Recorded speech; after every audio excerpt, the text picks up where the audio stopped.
اب میرا ایک سوال ہے ان ذہنوں سے جو عدل کے حامل ہیں، جن کی طبیعتوں میں عدل ہے، حق کے متلاشی ہیں. اپنے ایمانداری اور دیانتداری سے سوچئے، غیر جانبداری کے ساتھ سوچئے کہ مرتدین تو یہ ہو گئے دین سے پھرنے والے جنہوں نے جھوٹا دعوی نبوت کیا، زکوٰۃ کا انکار کیا اور قبائل دین کو چھوڑ گئے.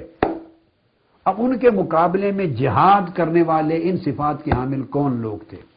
اس کا تعین قرآن سے ڈائریکٹ کر دیں. کون لوگ تھے؟ کنہوں نے جہاد کیا؟ اب میں ایک امکان جو انتہائی بیہودہ امکان ہے، بے بنیاد امکان ہے، جس کی کوئی جواز نہیں ہے، مگر just for sake of discussion اس کو بھی میں لے آتا ہوں، جسٹ ٹو ایڈریس اٹ. خدا نہ خواستہ کوئی شخص اپنی ذہنی گندگی کی وجہ سے، جہالت کی وجہ سے، امت میں فتنہ پروری کی وجہ سے، استغفر اللہ العظیم، اس سے کوئی یہ کہہ دے آپ کو، نوجوان نسل کو برگلانے کے لیے کہ یہ جو پھر گئے یہ ابو بکر صدیق تھے، معاذ اللہ، استغفر اللہ، جو دین سے پھر جانے والے، یہ عمر فاروق، یہ عثمان غنی تھے، استغفر اللہ العظیم. یہی فتنہ ہے نا، بپا ہے اس وقت، استغفر اللہ. ان کو دین سے پھرنے والا بنایا جا رہا ہے. اب میں اس الزام کو جو میں نے عرض کیا کہ بالکل بیہودہ، بے بنیاد ہے، بیس لیس ہے، صرف اپنے بچوں، نوجوان دین کی نوجوان نسلوں کے اطمینان قلب کے لیے اس کو بھی انٹرٹین کرتا ہوں. اگر خدا نہ خواستہ کوئی یہ الزام اور اتہام لگا دے ان مقدس نفوس پر کہ ابو بکر، عمر، عثمان و غنی رضوان اللہ تعالی علیہ مجمعین، یہ جو غصب کرنے والے یہ پھر گئے تھے دین سے، معاذ اللہ، خلافت غصب کرنے والے یہ پھر گئے، اگر یہی قرار دے دیں کہ من یرتد منکم عن دینہ، یہ پھرنے والے ہوئے، معاذ اللہ مرتد ہو گئے، اب مجھے دکھا دے ان کے خلاف تلواریں لے کر جہاد کس نے کیا؟ اگر یہ پھر گئے تو ان کے خلاف جہاد کرنے والی جماعت بھی ہونی چاہیے کہ اللہ نے فرمایا فسوف یأتی اللہ بقوم، پھر اللہ ان کے خاتمے کے لیے، ان کی فتنہ پروری کو ختم کرنے کے لیے اللہ اپنے محبوبوں کی جماعت کو اوپر لائے گا، جن سے اللہ محبت کرے گا، جو کافروں پر سخت ہوں گے، مومنوں پر نرم ہوں گے. بسم اللہ. اور شرط لگائی یجاہدون فی سبیل اللہ، چپ کر کے نہیں بیٹھیں گے، کوئی حکمت، کوئی مصلحت آڑے نہیں آئے گی، جہاد کریں گے میدان میں نکل کر ان کے خاتمے کے لیے. یہ قرآن نے بیان کیا. اگر معاذ اللہ یہ لوگ صحابہ کرام، خلفائے راشدین، استغفر اللہ، نقل کفر نہ باشد، سمجھانے کے لیے کہہ رہا ہوں، اگر ان کو یہ سمجھ لیا جائے معاذ اللہ یہ وہ لوگ تھے جو دین سے پھر گئے، تو پھر دوسرا طبقہ مجھے دکھا دیجئے، تلواریں لے کر ان کے خلاف میدان جہاد میں کون نکلا؟ کس نے ان کے خلاف جہاد کیا؟ اگر ان کو پھرا ہوا مانا جائے دین سے تو اللہ کا پورا وعدہ جھوٹا ہو جاتا ہے. مولا علی شیر خدا تو ایک دن تلوار لے کے ان کے خلاف نہیں نکلے، حسن اور حسین ان کے ساتھ مل کے ان کے خلاف تو نہیں نکلے، وہ تو سیدنا صدیق اکبر کے ہاتھ پر بیعت کی انہوں نے. قرآن کہتا ہے جہاد کریں گے، ان سے جنگ لڑیں گے. سیدنا صدیق اکبر کے دست اقدس پر انہوں نے بیعت کی. حضرت علی نے تو ان کے خلاف جہاد نہیں کیا، وہ تو مشیر رہے. انہوں نے تو سیدنا فاروق اعظم کے دست اقدس پر بیعت کی، خلافت کی، مشیر رہے. سیدنا عثمان غنی کے دست اقدس پر بیعت کی، مشیر رہے. سیدنا فاروق اعظم نے جو 6 رکنی کمیٹی بنائی تھی نئے خلیفہ کے انتخاب کے، اس کے ممبر تھے. تو وہ جو قرآن نے کہا تھا کہ پھر ان کے خاتمے کے لیے ایسی قوم کو لاؤں گا محبوبوں کی جو تلواریں لے کے نکلیں گے، جہاد کریں گے، اور کوئی کسی آر دلانے والے کی آر انہیں آڑے نہیں آئے گی، کوئی حکمت، کوئی مصلحت انہیں نہیں روکے گی جہاد سے. حق کو سر بلند کرنے کے لیے میدان میں اتر کے لڑیں گے. پھر وہ طبقہ کون سا ہے بتا دیجئے. اب یہ چیز irrelevant ہوگی اگر کوئی کہے کہ حضرت علی شیر خدا نے مجبوراً بیعت کر لی تھی، یا کوئی طبقہ کہے کہ حکمتاً اور مصلحتاً بیعت کر لی تھی تاکہ امت میں تفرقہ نہ ہو، دین میں پھوٹ نہ پڑے. یہ جو بھی توجیہ آپ کر لیں میں ایکسپٹ کر کے اسی سوال پر پھر بات کو لے آؤں گا. خواہ مجبوراً کی، جو کہ جائز نہیں ہے کہنا، الگ اس موضوع پر میں الگ آؤں گا انشاءاللہ تعالی، سمجھاؤں گا.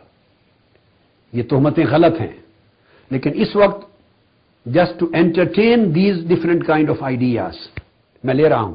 اگر مجبوراً بھی کر لی تو بیعت کر لی تو وہ ساتھ ہی رہے نا، انہوں نے جہاد تو نہیں کیا پھر ان کے خلاف. اگر حکمتاً اور مصلحتاً بیعت کر لی، بھلے یہ کہہ دیں، تو تب بھی ان کے ساتھ رہے. وہ جو یجاہدون فی سبیل اللہ والے کہاں گئے؟ وہ تو تھا کہ تلواریں لے کر ان کے خلاف جہاد کریں گے.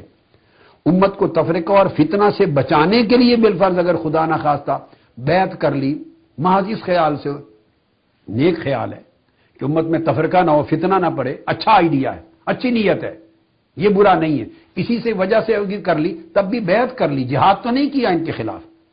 اور اگر رضا و رغبت سے بیعت کر لی، اپنی حکمت کے ساتھ سوچ باچ کر، حق سمجھ کر، بہتری سمجھی دین کی، اسی میں بیعت کر لی رضا و رغبت سے، تب بھی بیعت کر لی۔ آپ دیکھیں جو امکان چاہیں لے لیں، جو توجیہ چاہیں لے لیں بیعت کی، جو چاہیں کر لیں، بہر صورت انہوں نے تلوار تو نہیں اٹھائی ابو بکر کے خلاف رضی اللہ، عمر کے خلاف رضی اللہ تعالیٰ عنہ، عثمان غنی کے خلاف رضی اللہ تعالیٰ عنہ، خلفائے ثلاثہ کے خلاف مولا علی شیر خدا نے تلوار نہیں اٹھائی۔ یجاہدون فی سبیل اللہ کے مصداق نہیں بنے ان کے خلاف، لا یخافون لومۃ لائم کے مصداق یہاں پر نہیں بنے۔ تو جب انہوں نے تلوار نہیں اٹھائی، ان کے خلاف جہاد نہیں کیا، تو بتائیے پھر وہ لوگ کہاں گئے؟ اگر ابو بکر، عمر و عثمان رضوان اللہ تعالی علیہ مجمعین، ان خلفائے ثلاثہ کو معاذ اللہ اگر کوئی شخص بدباطن اپنی ذہنی پراگندگی کی وجہ سے، امت کے نوجوانوں کو بہکانے ورغلانے کے خیال سے، امت میں تفرقہ اور پھوٹ ڈالنے کے خیال سے، یا اپنی جہالت کی وجہ سے، یا اپنے پیٹ کا دھندا چلانے کی وجہ سے، میں نے کہا تھا، یہ بار بار عرض کیا، لڑائی ہے تو کمائی ہے، یاد رکھ لیں بچے، لڑائی ہے تو کمائی، لڑائی بغرض کمائی کی وجہ سے۔ جو لوگ یہ باور کرانا چاہتے ہیں کہ معاذ اللہ ابو بکر، عمر و عثمان رضوان اللہ تعالی علیہ مجمعین دین سے پھر گئے، مرتد ہو گئے، اور قرآن مجید کی آیت کہہ رہی ہے اگر جو مرتد ہوں گے آپ کے بعد تو ان کے خلاف تلواریں لے کر نکل کر اللہ کی رضا کے لیے، دین کی حفاظت کے لیے، دین کی قدریں بچانے کے لیے تلواریں لے کے نکلنے والے بھی ہوں گے۔ اگر یہ معاذ اللہ دین سے نکل گئے تھے، مرتد ہو گئے تھے، دین چھوڑ گئے تھے، غاصب ہو گئے تھے، تو مولا علی شیر خدا کا ایٹ دا سیم ٹائم صحابہ کرام کی جماعت کو لے کر، بنی ہاشم اور اہل بیت اطہار کی جماعت کو لے کر جتنے لوگ بھی ہوتے وہ شیر خدا تھے، ملائکہ بھی ان کے ساتھ آ جاتے، آسمان سے اتر آتے، انہیں کیا کھٹکا تھا؟ اگر یہ دین سے پھر گئے تھے اور قابض ہو گئے تھے تخت حکومت پر دین کو نقصان پہنچانے کے لیے، دین کی تعبیر کو بدلنے کے لیے، دین کی تعلیمات کا راہ چینج کرنے کے لیے، اگر یہ معاذ اللہ من یرتد منکم عن دینہ کے مصداق تھے، تو مولا علی شیر خدا کا فرض تھا کہ وہ یجاہدون فی سبیل اللہ پر عمل کرتے ہوئے تلوار لے کر میدان میں نکل آتے، وہ بیعت نہ کرتے، حکمتن یا مصلحتن یا مجبورن یا رغبتن، کسی لحاظ سے بھی بیعت کی بجائے تلوار سے جنگ کرتے، فاروق اعظم سے لڑتے، عثمان غنی سے لڑتے، ان کے مشیر نہ بنتے۔ 25 سال ان کے ساتھ رہے مولا علی شیر خدا، جنگ نہیں کی، ان کو مشورے دیتے رہے، ان کے دور میں ذمہ داریاں نبھاتے رہے۔ 25 سال، 2.5 سال سیدنا صدیق اکبر کے، 10 سال سیدنا فاروق اعظم کے، 12 سال سیدنا عثمان غنی کے، 12.5 سال سیدنا عثمان غنی کے، 10 سال سیدنا فاروق اعظم کے، 22.5 سال، 2.5 سال سیدنا صدیق اکبر کے، 25 سال مولا علی شیر خدا 25 سالوں میں ایک دن تلوار لے کر یجاہدون فی سبیل اللہ لا یخافون لومۃ لائم کی عملی تصویر بنتے ہوئے ہمیں نظر نہیں آتے، اگر یہ دین سے پھرنے والے لوگ تھے۔ اگر بعض لوگوں کا یہ کہنا، ورغلانا، فتنہ پروری کرنا سچ ہے کہ یہ دین کو چھوڑ گئے، مرتد ہو گئے، اس پر قرآن کی آیت کا اطلاق ہوتا ہے، اگر یہ دین سے نکل گئے تو مولا علی شیر خدا کس جگہ کھڑے ہیں؟ وہ دین سے نکلنے والوں کے ساتھی ہیں، ان کے معاون ہیں، ان کے ہاتھوں پر مجبوراً بیعت کرنے والے ہیں، تو علی علی نہ رہا، وہ شیر خدا نہ رہا، وہ مولا علی مشکل کشا نہ رہا، وہ لا سیف الا ذوالفقار نہ رہا، وہ یجاہدون فی سبیل اللہ کا مصداق نہ رہا، وہ لا یخافون لومۃ لائم کا حقدار نہ رہا۔ کیسی باتیں سوچتے ہیں، ذرا سوچئے۔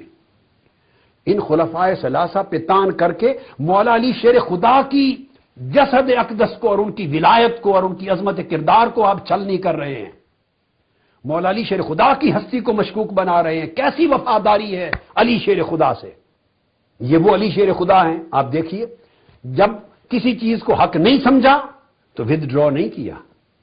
آپ دیکھیے 25 سال ان کو حق سمجھا تو ساتھ رہے، جب مولا علی شیر خدا کا دور آیا تو حضرت معاویہ نے آپ کی خلافت کو تسلیم نہیں کیا، شام میں اپنی حکومت کا اعلان کیا، مولا علی شیر خدا تلواریں لے کر صفین میں میدان میں آ گئے، یہ وہ علی شیر خدا ہے۔ اگر وہاں تلوار اٹھا کر جنگ کرنے سے نہیں گھبرائے تو ابو بکر، عمر اور عثمان رضوان اللہ تعالی علیہ مجمعین ان کے خلاف جنگ کرنے سے کیوں گھبرائے؟ یا کیوں چپ رہے؟ یا کون سی مصلحت؟ اگر مصلحت ادھر تھی تو اس وقت کیوں نہیں تھی مصلحت؟ ان کو شام میں حکومت کرنے دیتے، خود مدینہ، حجاز، کوفہ جہاں جاتی خلافت اسلامیہ برقرار رہتی، ادھر کیوں جنگیں کی؟ خوارج کے خلاف کیوں جنگیں کی؟ اس لیے کہ مولا علی شیر خدا کا منصب یہ تھا کہ حق کا احقاق کرنا ہے، باطل کو نہیں، باطل کے سامنے نہیں دبنا۔ تو جب مولا علی شیر خدا رضی اللہ تعالیٰ عنہ 25 سال ان کے خلاف تلوار نہیں اٹھاتے، تو قرآن مجید کی اس آیت کریمہ کے تحت کیا یہ بات جائز بنتی ہے تصور کرنا کہ معاذ اللہ یہ ناحق تھے یا ظالم تھے یا غاصب تھے یا جابر تھے یا دین کے خلاف تھے یا دین سے نکل گئے تھے معاذ اللہ، یا منافق تھے یا مرتد ہو گئے تھے؟ استغفر اللہ العظیم۔ کیونکہ جتنے الزام لگائیں گے ہر الزام کا تیر ان سے ہوتا ہوا مولا علی شیر خدا کو جا کے لگے گا۔ یہ قرآن مجید کی آیت پر بات کر رہا ہوں، اور وجہ یہ ہے کہ مولا علی شیر خدا فرماتے ہیں کہ میں کسی طاقتور سے ڈرنے والا نہیں ہوں۔ نہج البلاغہ خطبہ نمبر 37 میں، نہج البلاغہ میں مولا علی شیر خدا رضی اللہ تعالیٰ عنہ نے فرمایا والدلیل عندی عزیز حتی آخذ الحق لہ، عزیز حتی آخذ الحق لہ، عندی الذلیل عندی عزیز، کمزور میرے نزدیک طاقتور ہے، حتی آخذ الحق لہ، یہاں تک کہ میں اس کا حق چھین کر اس کو لوٹا نہ دوں، والقوی عندی ضعیف، اور طاقتور میرے نزدیک کمزور ہے، حتی آخذ الحق منہ، جب تک اس کا چھینا ہوا حق میں اس سے واپس نہ لے لوں، حقدار کو نہ دے دوں۔ یہ ہے مولا علی شیر خدا، فرماتے ہیں الذلیل عندی عزیز، کمزور سے کمزور شخص بھی میرے نزدیک طاقتور ہے، حتی آخذ الحق لہ، جب تک کہ اس کا حق اس کے لیے لے نہ لوں، والقوی عندی ضعیف، اور بڑے سے بڑا طاقتور قوت والا میرے نزدیک کمزور ہے، کیونکہ میں مولا علی شیر خدا ہوں، لا سیف الا ذوالفقار ہوں، کمزور ہے، حتی آخذ الحق منہ، حتیٰ کہ چھینا ہوا حق اس سے واپس چھین نہ لوں۔ جب مولا علی شیر خدا یہ اصول بیان کرتے ہیں تو پھر چھینا ہوا حق، مولا اگر یہ حق چھینا ہوا تھا تو مولا علی شیر خدا نے ان سے واپس چھینا کیوں نہیں؟ یہ پورا تذکرہ آگے آئے گا، میں ساری تفصیل دوں گا۔ فرماتے ہیں رضینا عن اللہ قضاءہ وسلمنا للہ امرہ، ابو بکر صدیق، فاروق اعظم اور علی شیر خدا اور عثمان غنی رضی اللہ تعالیٰ عنہ، یہ خطبہ آپ نے دیا ہے حضرت صدیق اکبر رضی اللہ تعالیٰ عنہ کے دست اقدس پر بیعت کرتے وقت، ان کی بیعت سے پہلے آپ سے پوچھا گیا، یعنی حوالہ ان کی بیعت کے وقت کا دیا جا رہا ہے، پوچھا آپ کے دور خلافت میں پوچھا گیا تھا آپ سے، جب آپ خلیفۃ المسلمین تھے اس وقت ان سے پوچھا گیا تھا۔ ریزن یہ تھی کہ آپ نے بیعت، کسی نے پوچھا آپ نے ان سے بیعت کیوں کی ابو بکر صدیق سے ان کے دست اقدس پر؟ کیا آپ حق سمجھتے تھے یا غصب سمجھتے تھے؟ ان کی بیعت کرنا حق تھی یا غصب کی تھی انہوں نے خلافت؟ اپنے دور خلافت میں مولا علی شیر خدا فرما رہے ہیں سیدنا صدیق اکبر کی بیعت کیوں کی، اس سچویشن کو کوٹ کر رہے ہیں، بیان کر رہے ہیں، فرما رہے ہیں یہ نہ سمجھنا کہ انہوں نے چھین لی اور میں کمزور تھا اس وجہ سے چپ کر گیا اور بیعت کر لی، نہیں، علی ایسا نہیں ہے۔ فرمایا کمزور ہو تو میرے نزدیک کمزور طاقتور ہے، کیونکہ میں اس کے ساتھ ہوں اس کا حق لے کے دینے کے لیے، اور کوئی بڑا سے بڑا طاقتور ہو اس کے ساتھ فوجیں کیوں نہ ہوں، میرے نزدیک کمزور ہے، یہاں تک کہ چھینا ہوا حق اس سے واپس لے لوں۔ تو علی نہ کسی سے ڈرنے والا ہے نہ دبنے والا ہے۔ بیعت کیوں کی؟